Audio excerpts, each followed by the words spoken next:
Hello everyone, আশা করছি সকলে ভালো আছো। তো আজকে আমরা বাংলা বিভাগের একটি কঠিন সাবজেক্ট বাংলা ভাষার ইতিহাস ও ব্যবহারিক বাংলা এইটার গ বিভাগ নিয়ে আলোচনা করব।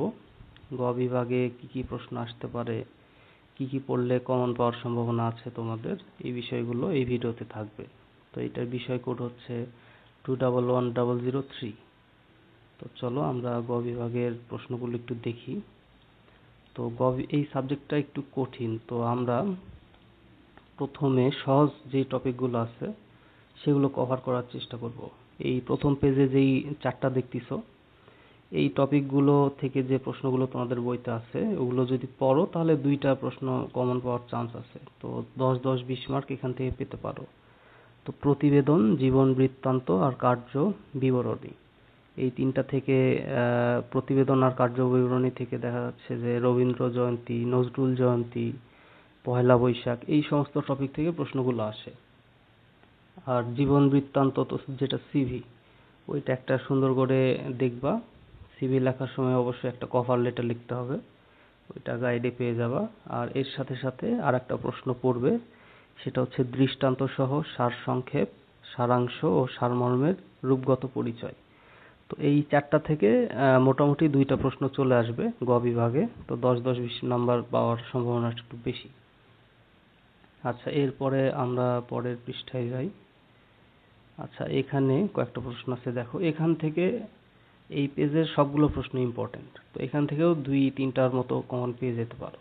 তো প্রশ্নগুলো হচ্ছে বাংলা উপভাষার সম্পর্কে বর্ণনা, এটাতে উপভাষাগুলোর শ্রেণীবিভাগ, তারপরে এগুলোর বৈশিষ্ট্যগুলো পড়বে। তারপরে হচ্ছে বাংলা ভাষার উদ্ভব সম্পর্কে পণ্ডিতদের অভিমত। তারপরে বাংলা বানান সংস্কারের নানা উদ্যোগ কারা কারা নিয়েছিল, কলকাতা বিশ্ববিদ্যালয়, ঢাকা বিশ্ববিদ্যালয়, বাংলা একাডেমি, এই সবগুলো লিখতে হবে। তারপরে হচ্ছে প্রমিত বাংলা বানান ও এর নিয়ম, এইটা প্রায় 15টার মতো মুখস্থ করবে। তো এইটা আসার সম্ভাবনা অনেক বেশি। আর তারপরে হচ্ছে প্রয়োগ অপপ্রয়োগ সম্পর্কে একটি প্রবন্ধ। তো এই পেজে যেই কয়টা বললাম মোটামুটি 2-3টার চলে আসার চান্স আছে। তো এই কয়টা প্রথমে ভালোভাবে দেখবে। আচ্ছা, এরপরে হ্যাঁ, এখান থেকে হচ্ছে বিরাম চিহ্নটা আর শেষেরটা যেটা আছে আন্তর্জাতিক ধ্বনিমূলক, এই দুইটা আসার চান্স আছে। তো প্রথম প্রশ্নটা হচ্ছে বাংলা বিরাম চিহ্নে ঈশ্বরচন্দ্র বিদ্যাসাগরের অবদান। তো এইটা খুবই ভালো করে দেখে যাবা, তোমাদের জন্য ইম্পর্টেন্ট। আর পরেরটা হচ্ছে বাংলা ভাষায় ব্যবহৃত বিরাম চিহ্নগুলো নিয়ে বিস্তারিত আলোচনা। এই দুটার মধ্যে থেকে একটা আসার চান্স আছে। তো হচ্ছে তারপরে সাধু ও চলিত ভাষার পার্থক্য, আর শেষেরটা হচ্ছে আন্তর্জাতিক ধ্বনিমূলক বর্ণমালা কি এবং এর রূপান্তরের নিয়মগুলো। তো এইটা আসার সম্ভাবনা খুবই বেশি, এটা খুব ভালো করে দেখবে। আচ্ছা, এরপরে এই পৃষ্ঠায় আরো 4টা প্রশ্ন রাখছি, দেখো বাংলা সংস্কৃতের দুহিতা আর বাংলা ভাষায় আর্য ভাষার প্রভাব। এইটা আর এর পরের প্রশ্নটা আরো বেশি ইম্পর্টেন্ট, ইন্দো ইউরোপীয় ভাষাগোষ্ঠীতে বাংলার অবস্থান। তো এইটা খুবই ভালো করে পড়বে, এইটা আসার চান্স অনেক বেশি। আর তারপরে হচ্ছে প্রাচীন ভারতীয় আর্য ভাষার ভাষাতাত্ত্বিক বৈশিষ্ট্য আর নব্য ভারতীয় আর্য ভাষার ভাষাতাত্ত্বিক বৈশিষ্ট্য। তো এখান থেকেও 2-1টা চলে আসতে পারে। তো এর মধ্যে থেকে এই 2 নাম্বার প্রশ্নটা খুবই বেশি ইম্পর্টেন্ট। আচ্ছা, এরপরে আর কি আছে দেখা যাক। আচ্ছা, এইখানে প্রথম প্রশ্নটা খুবই ভালো করে দেখে যাবা, এই ইন্দো ইউরোপীয় থেকে বর্তমান বাংলা পর্যন্ত বিবর্তনের ধারা, প্রত্যেকটা ধারা।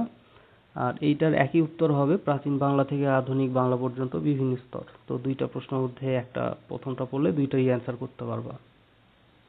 আর এর বাইরে তোমাদের সন্ধি আছে, তো সন্ধিটা কত প্রকার, প্রত্যেক প্রকারের একটা করে বৈশিষ্ট্য, এটা দেখবা। আর হচ্ছে আদি ও মধ্য বাংলার ভাষাতাত্ত্বিক বৈশিষ্ট্য, আর সবশেষে হচ্ছে বাংলা ভাষায় অনার্য ভাষার প্রভাব। তো বাংলা ভাষায় আর্য ভাষার প্রভাব আর অনার্য ভাষার প্রভাব, এই 2টা খুবই ইম্পর্টেন্ট, এই 2টা থেকে যে কোনো একটা চলে আসতে পারে। তো এই তো মোটামুটি গ বিভাগের সাজেশন। আর খ বিভাগ ছোট ছোট প্রশ্ন অনেকেই পড়তে পারবা, কিন্তু গ বিভাগ বড় হয়, একটু সময় কম থাকে। তো আমি যেগুলো দিলাম সেখান থেকে আসার চান্স অনেকগুলো বেশি, অনেকই বেশি। তো তোমরা এই প্রশ্নগুলো খুব ভালো করে দেখে যাবা, আশা করছি কমন আসবে। আর দুই একটা বানাই লিখতে পারবা, যে প্রথম পেজে যেইগুলো ছিল প্রতিবেদন, তারপরে কার্য বিবরণী, জীবন বৃত্তান্ত, এই তিনটা খুব ভালো করে দেখে যাবা, তাহলে দুইটা কমন এমনিই পেয়ে যাবা। আর যেহেতু এই সাবজেক্টটা একটু কঠিন, খুবই ভালো করে পড়ো যাতে প্রথমবারেই খুব ভালো রেজাল্ট হয়। হ্যাঁ, আর পরীক্ষার তো ডেট দিয়ে দিছে সেপ্টেম্বরে, খুব ভালো করে পড়াশোনা করো, কারণ ফার্স্ট ইয়ারের রেজাল্টটা ভালো হলে বাকিগুলো ভালো করা যায়। আচ্ছা, আর কোনো প্রশ্ন থাকলে আমাকে জানাবা অবশ্যই কমেন্ট করে। পরীক্ষার প্রিপারেশন ভালো করে নাও। ধন্যবাদ।